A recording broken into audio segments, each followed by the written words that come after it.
been 10 years since the controversial documentary series Benefit Street first aired, following the lives of residents of James Turner Street in Birmingham. You see this street here?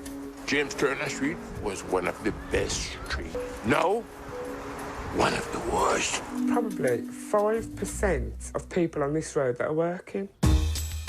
Housing benefit is going to get cut. What kind of nonsense is that? How are we supposed to live on £50 a week? Some guy! It's mad. It's just like one great big family. Holy Mary, Mother of God, send me down a couple of bob. It's not all about money. You could have all the money in the world and have nothing compared to what we've got around here. It was watched by over 4 million viewers. It became an instant hit, but was marred by serious criticism, with people concerned about the negative portrayal of those residents on the street on benefits. However, despite the complaints, many who featured in the series became household names, and we've been joined by one of them right now, Dee Kelly. Good morning, Dee. Good morning. How are you? I'm OK, thank you. It's a bit surreal, kind of like being back here. Of course. 10 years. It's lovely to It's see been you. a quick 10 years. OK, so with that 10 years now, and in hindsight, how do you feel about the series? Do you know something? It's kind of like, I feel kind of like proud, if that makes sense, to a certain extent, Yeah. because I think it brought to the forefront that not everybody that was part of the system, the dreaded system, do you know what I mean, was a bad person. Yeah. Do you know what I mean? And because that's kind of like, you know, the attacks that came, and still do to a certain extent, to people that were on, you know, part of the benefit system were actually brutal. But I think, you know, you've got to look further into it. You know, not everybody's part of it because they want to be. You know, it's circumstances. And COVID was a massive sort of, you know, reaction to that, with the amount of people that then did end up on good old benefits. I mean, this was, and actually the series was a long time before COVID happened, of course. Yes. A good 6 years before that. Yeah. But how did being on the series change your life or affect you and your life? It changed my life, because you go from, you know, from being just who you think you are to the whole world practically knowing, you know, part of it criticising your every move, but then the other part that kind of just relate to you.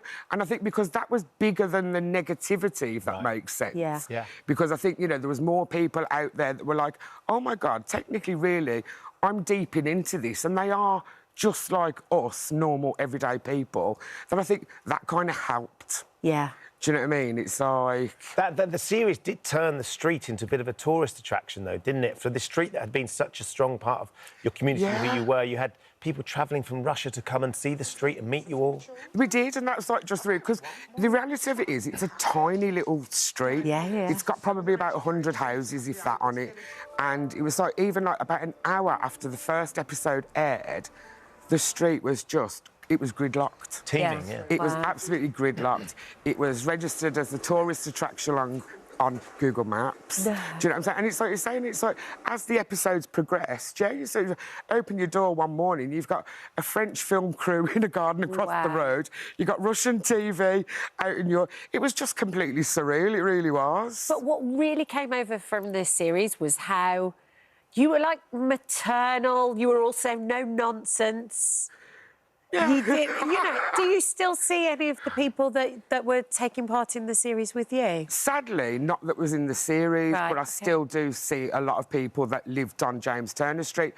And I think a big difference is as well, kind of like, you know, nowadays, I think to make a documentary, you can film a documentary in a week. This was filmed over 18 months. Yeah, that's a lot. Yeah, so it definitely was the first of its kind. Yeah. And it definitely was sort of like groundbreaking, I think. Yeah. And, you know, yeah, so I do see a lot of people who still live on James Turner Street, but sadly I don't see a lot of people as well, and that is the, you know, the downside. You ended up moving away, and your life has changed significantly since then, hasn't it, Dee?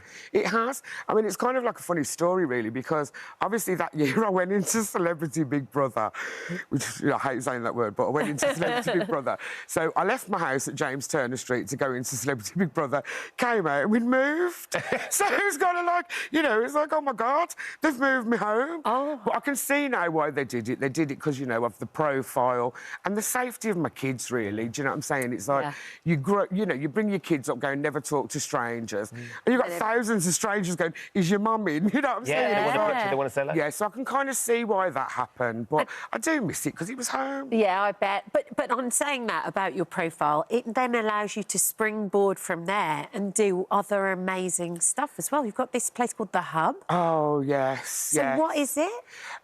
Well, I co-run a youth organisation with my amazing partner, Rachel Warren. She's a school teacher in Birmingham. Yeah. Now, initially, we're called Birmingham Says No to Knife Crime and Youth Violence. So we're a youth organisation that empowers young people. But as part of like that, we like to put on free events for young people, like we do, you know, gang workshops, bleed control workshops. We just do events that young people love doing. But during like the COVID pandemic, we were asked if we would help volunteer at a food bank to deliver, you know, food parcels to vulnerable families throughout the city. So we said yes, we would. But I think at that moment in time, we didn't realise how desperate a lot of people and families were out there, if that makes sense. For 2 years, if not more, my living room at home was just floor to ceiling full of cereal boxes, tins, you know, carton milk, everything Stuff like to that. give out to the community that needed it. Because, you know, the sad reality is that the demand never decreased. No. It just increased. Yeah. So kind of from that, it was like, we've got to kind of do something about this. Yeah. Because we can't, you can't, you know, you can't live like that kind of thing. So we really, really wanted like a hub. Yeah. Place for people to go, talk, be, because food. again, it was like, you know yourself, the expenses, cost of living, petrol expenses were going through the roof, and it was kind of like, you know, like an online food delivery service, and it wasn't fair on like our volunteers either, who were amazing. So we applied for some funding from the National Lottery, and we were successful. So because we were successful, we were then able to look for premises, you know, kit it out, open our own community hub and food bank, and it's just absolutely thrived. It's lovely to see, Dee, what you've managed to create, and you are still very much the Dee that we saw those 10 years ago, but just in a different place and in a different community, and still at the heart of it. Yeah, I think this is what it is as well, Ben. It's a little bit of kind of like, I feel this community hub has given me back a little bit of what I lost. Yeah, of course it has. Do you know what I mean? And it's kind of, and I feel in a happier place because I'm back, you know, in the middle of it. You know. And making the most of what you do. And just seeing, you know, these people from all different aspects of life. You know, we've got addicts, we've got those in recovery, we've got members of the community who just want to come and have a cup of tea, and they're all mixing together and not judging each other and getting on, and you know, it's like... It's amazing. Brilliant. Yeah. It's lovely to be creating that hub. Thank you for coming in. Lovely to 10 years have flown past as well. I know. Lovely to meet Look well on it. No, Oh, you do. You look- You do. You look great on it. I'm going to pop a Bromley off as We well. are. That's the thing. Right then. Thank you, Dee. Lovely to see you. Thank you so much. Coming up